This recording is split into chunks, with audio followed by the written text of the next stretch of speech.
जबलपुर की वह तस्वीर आपने देख ही ली होगी। वही तस्वीर जिसमें मां अंतिम सांस तक अपने बेटे को सीने से लगाई रही, सांस निकलने के बावजूद अपने बेटे को नहीं छोड़ी। आज हम उसी घटना की बात करेंगे और ऐसे जांबाज मजदूरों की बात करेंगे जो बिना अपने जान की परवाह किए लोगों की जान बचाई। नमस्कार दोस्तों, मैं हूं आदिश गुप्ता। गहरी काली रात, समंदर की उफनती लहरें और उनके बीच फंसा एक आलीशान क्रूज जो धीरे धीरे जल समाधि लेने की ओर बढ़ रहा था। जब तक चारों तरफ से सिर्फ मौत का साया था और मदद की पुकार लहरों के शोर में दफन हो रही थी, तब वहां कुछ ऐसा हुआ जिसकी उम्मीद किसी ने नहीं की थी। न कोई वर्दीधारी रक्षक, न कोई आधुनिक तकनीक और न ही कोई प्रोफेशनल गोताखोर। अचानक अंधेरों को चीरते हुए आगे बढ़े वो 35 अनजान चेहरे एवं मामूली मजदूर थे जिनके हाथों में हुनर तो था पर कोई लाइफ सेविंग ट्रेनिंग भी नहीं। लेकिन जब तक इंसानियत और मौत के बीच जंग छिड़ी तो इन मजदूरों की कुदरत ने उस खौफनाक मंजर को चुनौती दे डाली। बिना किसी सुरक्षा के घेरे के काल बनकर आती लहरों में छलांग लगाकर उन्होंने मौत के जबड़े से 12 जिंदगियों को खींच निकाला। आखिर क्या था वो जज्बा जिसने इन साधारण इंसानों को रातों रात देवदूत बना दिया? क्या यह सिर्फ एक हादसा था या लहरों के नीचे छिपा कोई अनसुलझा राज? इस रोंगटे खड़े कर देने वाली जंबाजी की कहीं दास्तां हम आपके सामने पेश करेंगे। दरअसल जबलपुर के बरगी बांध में चीख पुकार मची हुई थी।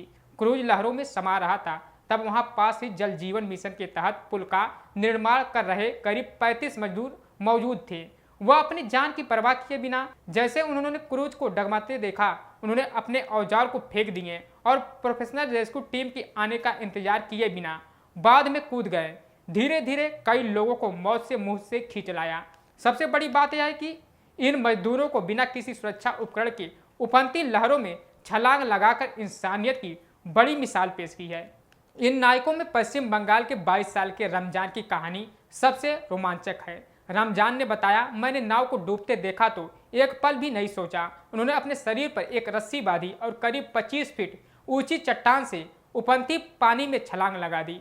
रमजान अकेले 6 लोगों को किनारे खींच लाए, जिनमें से 4 लोगों की उन्होंने जान बचाई। बिहार के पश्चिम चंपारण के रहने वाले 28 साल के बिंद्रा कुमार यादव ने बताया कि उन्होंने पायलट को रुकने के लिए चिल्लाया भी था, लेकिन नाव हाथ से निकल चुकी थी और फिर मजदूरों ने एक दूसरे को हाथ पकड़कर ह्यूमन चेन बनाई। यूपी के गोरखपुर के राजकुमार और शिवनाथ ने भी रस्सियों के सहारे डूबते लोगों को बाहर निकाला। उनके पास न कोई लाइफ जैकेट थी, न कोई ट्रेनिंग था, बस एक धुन थी किसी तरह से उनकी जान बचानी है। इन मजदूरों की इस निस्वार्थ बहादुरी को देखकर मध्य प्रदेश सरकार ने इनको जज्बे को सलाम किया है। मुख्यमंत्री और राज्य सरकार ने घोषणा की है कि जान पर खेलकर दूसरों को जान बचाने वाले इन जांबाज मजदूरों को 51 हजार रुपये का नगद पुरस्कार दिया जाएगा।